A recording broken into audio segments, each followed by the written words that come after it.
À l'approche des commémorations officielles du 80e anniversaire du débarquement, Famille Chrétienne est allée à la rencontre de ceux qui, du côté des terres normandes, ont vécu ce 6 juin 1944. Pierre, qui du haut de ses 13 ans, a vu débarquer les soldats canadiens dans son village un beau matin. Gérard, qui a 7 ans, s'est réfugié plus d'un mois dans une église à Caen pour échapper au bombardement. Ces religieuses bénédictines qui longtemps ont vécu avec les survivantes de la destruction de leur couvent à Lisieux. Et puis le père Pascal Marie qui tente de sortir de l'anonymat les quelques 138 prêtres religieuses de Normandie tombés pendant la guerre. Récits et miracles du jour J, c'est dans Famille Chrétienne cette semaine, sans oublier que vous pouvez nous retrouver à tout moment sur notre site famillechrétienne.fr. Bonjour, France catholique célèbre les 80 ans du débarquement sur les plages normandes le 6 juin 1944 en mettant un coup de projecteur sur les aumôniers présents ce jour-là.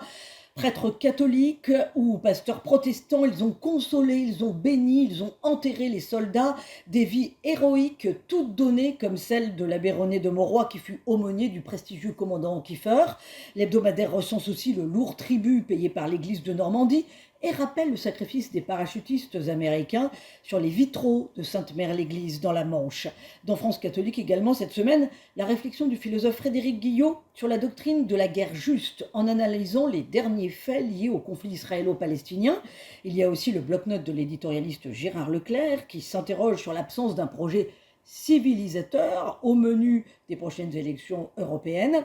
Et puis, retour bien entendu sur le pèlerinage de Chartres pour la Pentecôte avec les photos des temps forts. Enfin, comme chaque semaine, le Tour de France des sanctuaires mariaux, halte à Notre-Dame de Bonnegarde dans l'Essonne, qui serait le plus vieux sanctuaire marial d'Île-de-France. France catholique sur abonnement et sur france-catholique.fr. À la une du Pèlerin cette semaine, une enquête sur la prise en charge des migrants souffrant de troubles psychiatriques.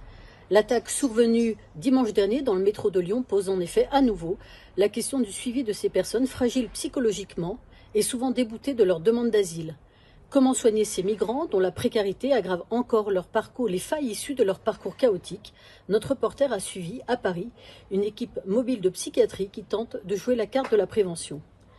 À lire également dans nos pages les témoignages de plusieurs députés qui, depuis lundi, examinent à l'Assemblée la version remaniée, beaucoup plus permissive, du projet de loi sur l'aide active à mourir. À sa lecture, certains ont changé d'avis, ils vous expliquent pourquoi.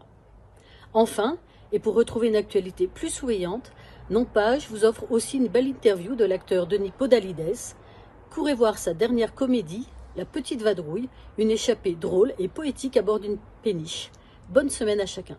Ça, une réforme la consacre cette semaine aux malades du Covid long, c'est-à-dire des personnes qui souffrent des conséquences d'un épisode de Covid, mais qui souffrent sur le long terme, des mois, parfois plusieurs années, de symptômes aussi variés qui vont de la perte de goût à une fatigue incommensurable qui les empêche de mener toute activité dans leur vie.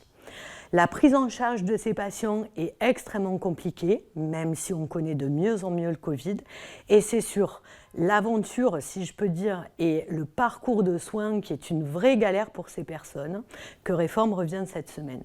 Et puis je vous invite aussi à lire dans notre journal le portrait de l'écrivaine Sophie d'Ivry, qui se lance des défis d'écriture et qui connaît un succès grandissant, tout en incluant dans ses romans et dans sa littérature en général des personnages qui ont la foi, tout comme elle, puisqu'elle a retrouvé le chemin de l'Église récemment, et c'est ce qu'elle partage aussi à travers ses écrits. Je vous invite à découvrir tout ça dans Réforme et sur réforme.net.